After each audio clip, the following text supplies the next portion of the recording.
Yes, boys and girls, welcome once again to our lesson 2.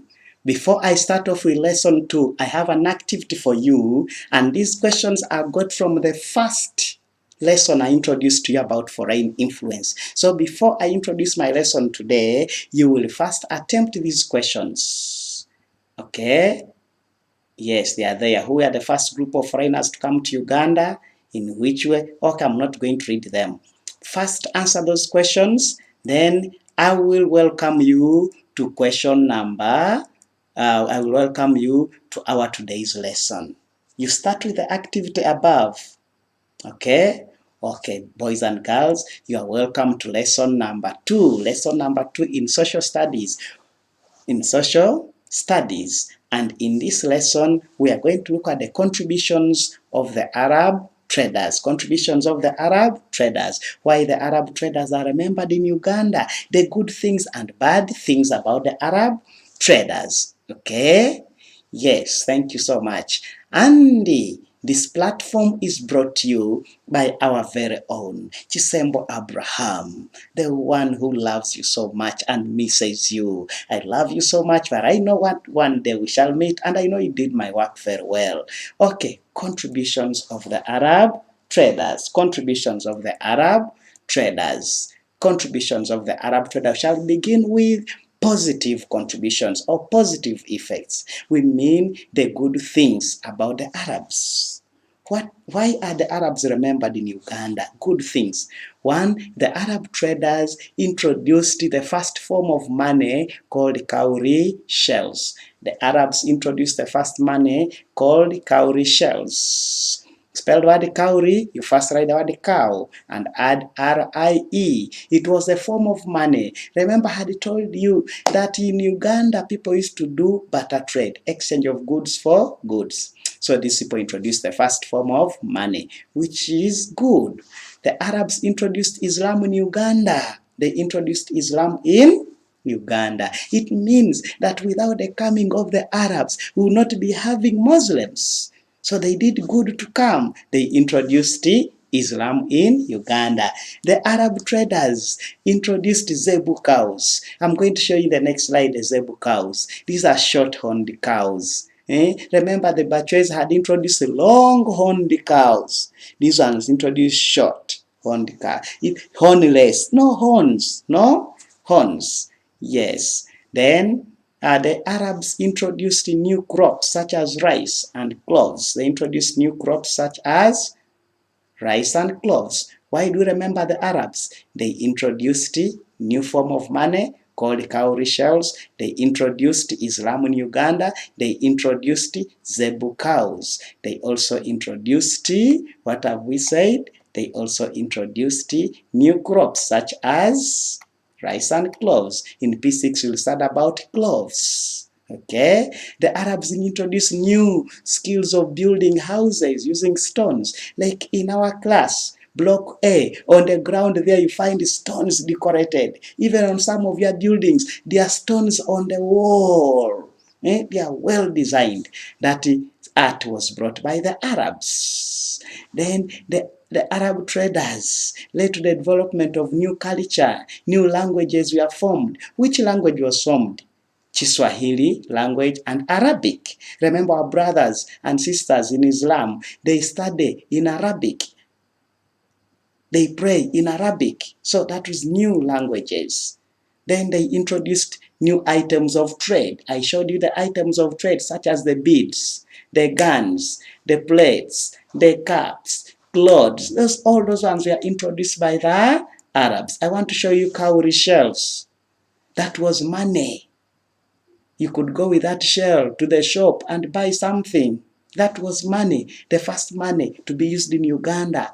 It was called cowrie shells, okay? That was the first form of money to be used in Uganda. And I told you the Arabs introduced zebu cows. They are there. Those are called zebu cows. You don't see the horns. They are hornless. Like our cows at school. They are hornless. Which people introduced those cows? The Arab traders. Negative effects, bad things about the Arabs. The bad things they did, my boys and girls. Though they were very good people, they also did bad things. For example, they introduced slave trade that increased on human suffering and death. Slave trade is the buying and selling of human beings. You buy people, you go and sell them. That's very bad. How do you buy me? Go and sell me. And I go and work for nothing. No pay. That was very bad. Slave trade is very bad. It was started by the Arabs. Which group of people started slave trade? The Arab traders. That was bad. They introduced guns, which are dangerous to the human life. And these guns are being used by robbers. People are fighting each other using guns. That's very bad. If it were not introduced guns, we will not be having wars. We will not be having robbers coming to attack people with guns. They introduced guns, which is very bad to the people. That is slave trade. You can see the slaves seated down there. The other one standing at the Arabs and some slaves. That was very bad. Don't draw those pictures. Another picture for slaves. Look at how those people are suffering. That is too bad. You buy human beings like you, go and torture them. They work for free. No payment, no food. You people, that's very bad. The Arab traders introduced slave trade, which is very bad. Okay, leave that one aside. What were the problems that were faced by the traders in Uganda? The first Arab traders who came to Uganda, the early traders, what problems they face? Difficulties in communication due to language differences. Yes, remember when you write a heading, you underline it. Any heading you write, underline it. Skip when you're going to a new heading. Difficulties in communication. Another problem, attacks from hostile tribes. They would be attacked by dangerous people like the Maasai, the Karamojong would attack people walking long distances due to poor transport. They would walk long distances because by then there were no cars. By then there were no what? Good roads. So the means of transport was poor. So they would walk long distances. It's very bad. Difficulties in crossing thick forests and rivers. How would they cross some of the forests? Remember, they're walking long distance in the bush. So in the same bush, they would be attacked by dangerous wild animals. Those were some of the problems faced by the Arab traders in Uganda.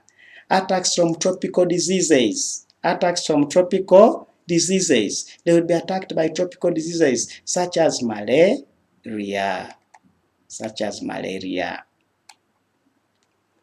Question: why did the Arabs take long to reach the interior of East Africa?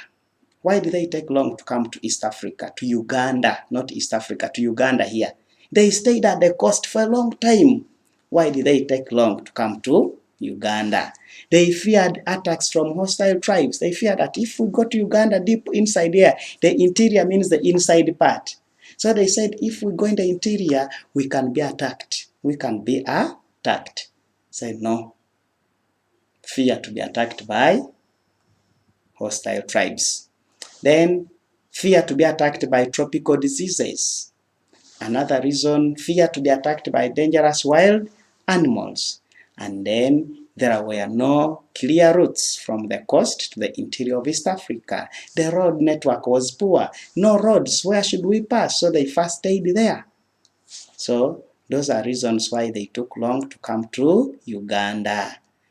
Then we have a question there. When you're writing a question, you skip a line. Okay? My dear children, I hope you're moving on with me. Where I don't understand, please, you have to replay this video so that you can listen very well for you to be able to answer my questions. To be able to answer my questions, okay? Yes, to be able to answer my questions. So let's continue. Why did it take long to spread Islam in Uganda? One, the African men feared circumcision. For you to become a Muslim, they would say you have to be circumcised. So the people feared, for me, I'm not going to join Islam. Why? They want to circumcise me first. So it took long to be spread. Why? African men feared circumcision. Then they were teaching in Arabic. So Arabic was difficult to learn.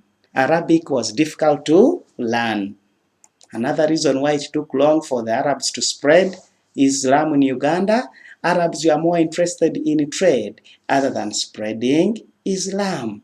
They were interested, they were doing much of trade than spreading Islam. They were doing business and they forgot to spread Islam.